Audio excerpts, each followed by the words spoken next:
Hello everyone, good morning সবাইকে। কেমন আছো তোমরা সবাই? আশা করি তোমরা সবাই ভালো আছো আর আমরাও বেশ ভালো আছি। তো শুভ রথযাত্রা সবাইকে। রথযাত্রা তোমাদের সবার ভালো কাটুক।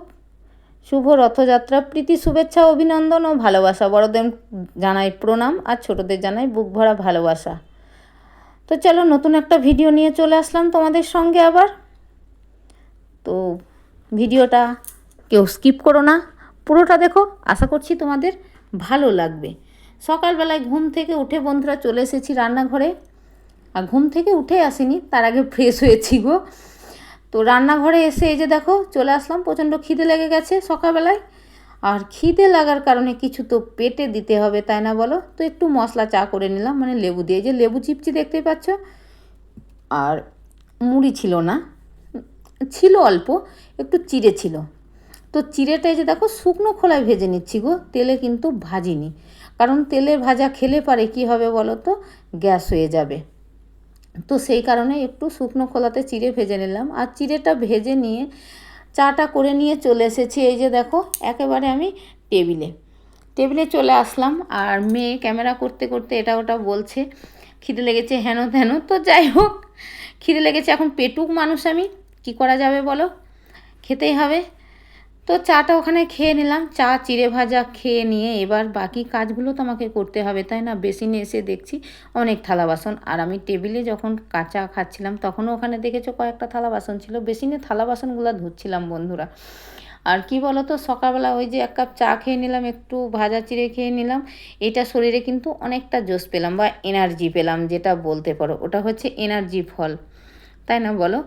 তো যাই হোক, খাওয়া দাওয়া করে থালা বাসনগুলো ধুতে ধুতে ভাবছিলাম যে আমাদের মেয়েদের কি কপাল বলো। আর ধুচ্ছিলাম আর ভাবছিলাম, ভগবান আমার কপালটা জানো তো বন্ধুরা, ওই যে বাংলাটা বলে না, 6 দিনে না 7 দিনে কি সেটুরা রাতে 6 ষষ্ঠী কি এতে ভাগ্য লেখন লেখে। ভগবান আমার ভাগ্যটা লেখার সময় জানো তো বন্ধুরা, লেখার সময় কালি ছিল না কলমে। ওই যে কসবাইট দিলে থালা মাজছিলাম ওইভাবে ঘষে দিয়েছে। আমি সেটাই আমার মেয়েকে বলছিলাম যে ভগবান আমার ভাগ্যটা জানিস শোনো এরকম করে ঘষে দিয়েছে। তো আমার মেয়ে বলছে কেন মা? না হ্যাঁ, এই কারণেই বললাম বন্ধুরা, কারণ আমরা মেয়েরা ভাবি এক, হয় আর এক, তাই না বলো? একরকম ভাববো আর একরকম হবে। তো যাই হোক, সংসার আমি ভীষণ পছন্দ করি গুছিয়ে করতে। তোমরা হয়তো বলে বসবে যে আমি সংসার করছি, তাহলে আবার এই কথা কেন বলছি। তো ঘর বার সামলানো গো বন্ধুরা, কি আর করা যাবে বলো। ওখানে সবজি কেটে নিচ্ছিলাম। সংসার করতে যেখানে পছন্দ করি, সংসারের প্রতিটা কাজ কিন্তু আমি খুঁটিয়ে নিজে হাতে করতে পছন্দ করি বন্ধুরা। আমার সংসারের কাজ যে কেউ করে দেবে সেটা আমার পছন্দ হয় না। বিশেষ করে আমার সংসারে বলতে আমার মেয়ে যদি আমার কোনো কাজ করে দেয়, আমার সত্যি করে বলছি পছন্দ হয় না। যার জন্যে আমার মেয়েকে কিছু করতেও দিই না, আর আমার মেয়ে করবেও না। আমার মেয়ে আগেই বলে তোমার মনেই হবে না, খুঁত করবে তুমি, যে এটা হয়নি ওটা হয়নি সেটা হয়নি। আর সত্যি কথা বলতে আমার কারো কাজ পছন্দ হয় না, আমি নিজের কাজ নিজে করতে পছন্দ করি। সংসার আমার ভীষণ ভালো লাগে, সংসার মানে হচ্ছে আমার কাছে মন্দির। তো যাই হোক, গুছিয়ে সংসার করাটাও কিন্তু একটা আর্ট মেয়েদের, তাই না বলো?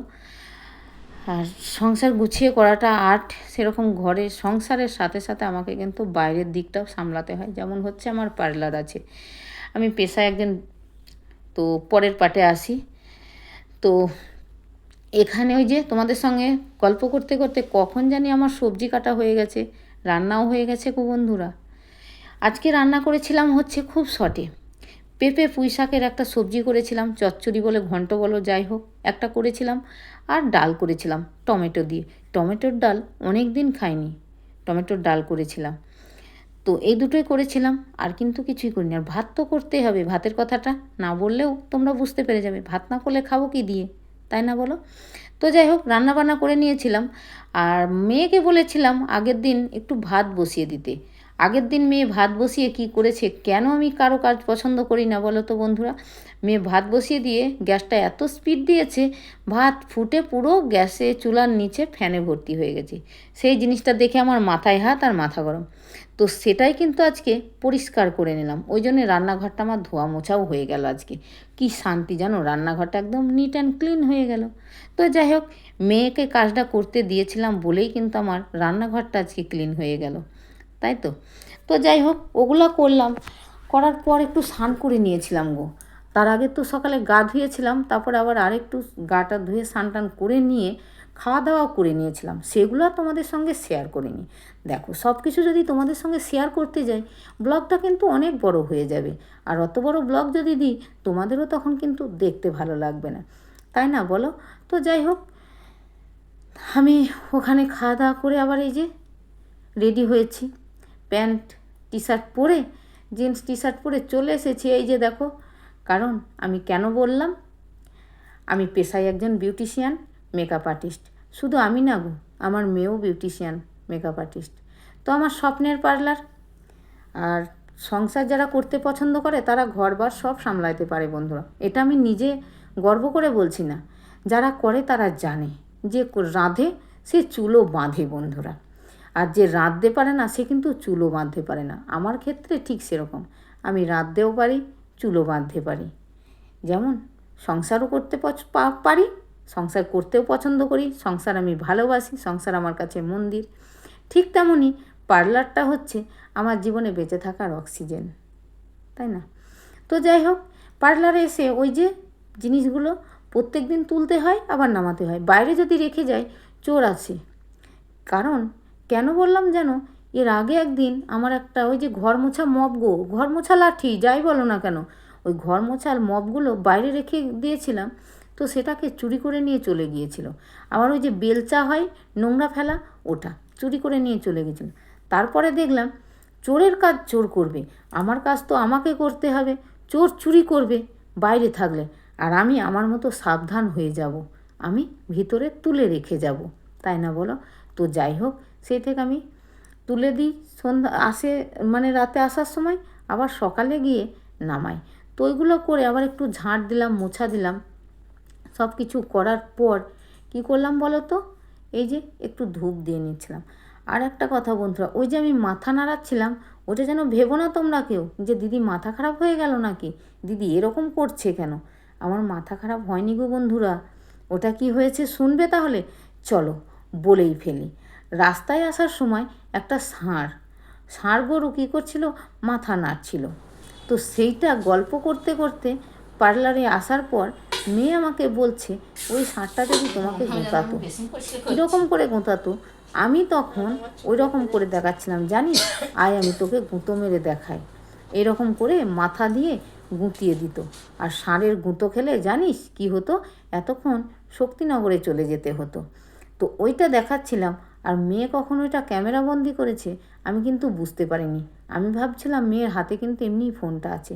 তো যাই হোক, ক্যামেরাবন্দি করেছে, তোমাদের সঙ্গে আমি এডিট করার সময় দেখলাম মেয়ে আমাকে পাশে বসে বলল, তুমি কিন্তু ওটা ডিলিট করবে না। আমি কিন্তু করিনি।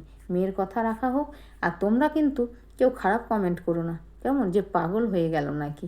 তো যাই হোক, কথা বলতে বলতে আবার এই যে দেখো, শ্যাম্পু সেশানে চলে এসেছিলাম, মাথা ওয়াশ করছিলাম, মাথাটা ওয়াশ করে দিচ্ছিলাম। এটা হচ্ছে হেয়ার স্পা, বুঝতে পেরেছো? হেয়ার স্পা কিন্তু আরেক রকমভাবে হয়, যেটা চেয়ারে বসিয়ে চুলে ক্রিম অ্যাপ্লাই করে ইমালসিফাই দিয়ে করতে হয়, আর এটা জাস্ট নর্মাল একদম শ্যাম্পু সেশানে শর্টে যেটা করা হয় আর কি। এভাবেও হয় ওভাবেও হয়। 10 মিনিট মাথায় ক্রিমটা অ্যাপ্লাই করে ইমালসিফাই করার পর শ্যাম্পু সেশানে শুয়ে রেখেছিলাম। হতেই পারে এরকমটা, কিন্তু ভেবো না এই স্পাটা ভালো হবে না, ওটাও কিন্তু ভালো হয়। যাই হোক, হেয়ার স্পা করার পর তারপর পার্লারে একটু আবার খাওয়া দাওয়া করে নিয়েছিলাম গো, সেটা কিন্তু আর তোমাদের সঙ্গে শেয়ার করা হয়নি জানো। খাওয়া দাওয়া করে একটু রেস্ট নিয়েছিলাম। একটু রেস্ট নেওয়ার পর তারপরে এই যে দেখো, তখন সন্ধে নেমে এসেছে গো চারিদিকে, আর আকাশে কি মেঘ, সে কি মেঘ গো বন্ধুরা, জানো মেঘ করছিল, হালকা 1-2 ফোঁট বৃষ্টিও হয়েছে। এই যে দেখো, রথ চলে এসেছে, জগন্নাথ দেব। তো পুরীতে আমি যেতে পারিনি, তো কী হয়েছে, এখানে বসেও কিন্তু জগন্নাথ দেবকে দর্শন করা গেল। আর আমাকে কিন্তু অন্য কোথাও যেতে হয়নি গো, আমার পার্লারের সামনেই, মানে ব্যানার, আমাদের যে রাস্তায় পার্লারের ব্যানার দেওয়া আছে, সেই ব্যানারের কাছেই দাঁড়িয়ে দাঁড়িয়ে আমি কিন্তু এইগুলো দেখছিলাম। আর পরপর কিন্তু দেখো অনেক কটা রথ গেল জানো। আর রথের রশিগুলা দেখো কি বড় করে দিয়েছে। আগে ছোট ছোট রশি করতো, মানুষ টেনে ধরতে পারতো না রথের রশি, আর বড় করে দিয়েছে মানুষ সারা রাস্তা মতো করে করাছে, যে কেউ একটু হাতে ধরে রথের রশি টেনে দিতে পারবে, তাই না বলো? রথের রশি তো ধরতে হয়, তাই না? তো যাই হোক, ওটা করতে করতে, আর ওই যে দেখো একজন কি বিলি করছিল রথের সঙ্গে ছিল, ওটা কি জানো? ওটা দিচ্ছিল হচ্ছে চকলেট, মানে টফি দিচ্ছিল, লজেন্স, যাই বলো না কেন। আমি একটা নিয়েছিলাম, সবাইকে দিচ্ছে, কিবা ছোট, কিবা বড়, কিবা বৃদ্ধ, প্রত্যেককে দিচ্ছে হাতে। এটাই নাকি জগন্নাথ দেবের প্রসাদ। তো জগন্নাথ দেবের প্রসাদ বলতে লজেন্স যেখানে দিল, আমি একটা নিলাম, মেয়ে একটা নিল। নেওয়ার পর আমার মেয়ে কী করেছে জানো? আমার মেয়ে হচ্ছে আর একটা হাত পেতেছে, আমি ওকে খুঁজছি, খুঁজে পাচ্ছি না। ও কী করেছে, ওইখান থেকে আর একটা হাত বাড়িয়ে নিয়েছে, আমাকে বলছে, মা দেখো আমি কিন্তু দুটো নিয়েছি। তো যাই হোক, পাশে যারা ছিল আমাদের দোকানের সামনে, মানে পার্লারের সামনে যেসব দাদারা আছে, আর অনেক ভিড় দেখে তো বুঝতেই পারছো, তো ওরা বলছে তুই দুটো নিলি? তো ওর সঙ্গে মজা করে হাসাহাসি করছিলাম। সেইগুলো হয়তো তোমাদের সঙ্গে শেয়ার করিনি। কেন শেয়ার করিনি চলো সেটাও তাহলে বলেই ফেলি। রথে তো দেখো বিভিন্ন রকম গান বাজছিল, আর এই গান বাজা এইগুলো যদি আমি তোমাদের সঙ্গে শেয়ার করতাম বন্ধুরা, কি হতো, কপিরাইট দিয়ে দিত।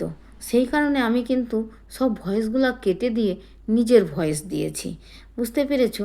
আমি জানি হয়তো এগুলো বেশি ভালো লাগতো তোমাদের, কিন্তু আমার ইয়েতে চ্যানেলে কপিরাইট দিত, সেই জন্যই কেটে দিয়েছি। তারপরে এই যে দেখো কত মেলা দোকান বসেছে, মানে রথের মেলা। রথের মেলা তো ভালোই লাগে। এই যে পরপর কিন্তু বেশ ভালোই গো। এটা হচ্ছে আমাদের পোস্ট অফিস মোড়, যারা চেনো তারা হয়তো বুঝতে পারবে। ওই যে ঘড়ি, ওটা দেখে তোমরা বুঝতে পেরে যাবে। আর কৃষ্ণনগর মানে মাটির পুতুল বিখ্যাত, কত সুন্দর সুন্দর মাটির পুতুল বিক্রি হচ্ছিল গো বন্ধুরা, অনেক রকমের জিনিস, রকমারি একেবারে। তো সেরকম আমি কিছু কিনিনি, কারণ ছোট বাচ্চা থাকলে কেনা হয়। আমার মেয়ে কিন্তু ওই সব পছন্দ করে না, বললো না আমার নেবো না, কারণ আমার মেয়ে নেবে কী গো, আমার মেয়ের দরকার হলে তো এমনি গিয়ে নিয়ে আসবে। তো যাই হোক, মেলা তো বেশ ভালোই দেখা হলো। মেলা দেখার পর এবার কিছু খেতে তো হবে, তাই না বলো? মেলা দেখে নিলাম, অনেক দোকান বসেছে, অত তো আর ঘুরে ঘুরে দেখা যায় না, তো ওই জন্য যা দেখলাম দেখলাম, ব্যাস খাবারের কাছে চলে আসলাম। প্রথমেই কিনেছি একটু বাদাম, তো বাদামটা কিনে নিয়েছি, বাদাম ভাজা। এক একজন এক এক রকমের দাম বলছে, কেউ বলছে 30 টাকা শ, কেউ বলছে 25 টাকা শ। বাবা, মাথায় হাত, 100 বাদামে 30 টাকা, তো কী আর করা যাবে, খেতে তো হবে। তারপরে এই যে দেখো, এই যে লাল ব্যাগটা তোমরা লক্ষ্য করেছো, এটা হলাম আমি। ওই যে দেখো ব্যাগটা হাতে করে দাঁড়িয়ে আছি, মেয়ে তো এই ব্যাগ নেবে না, আমাকেই নিতে হবে, তাই না বলো? তো যাই হোক, লাইন দিয়ে দাঁড়িয়ে আছি, আমি কিন্তু 5 নাম্বারে ছিলাম। তো লাইন দিয়ে এই যে জিলিপি নেবো একটু, এখান থেকে একটু জিলিপিও নিয়ে নিয়েছিলাম। রথযাত্রা বলে কথা, জিলিপি না হলে হয়? তারপরে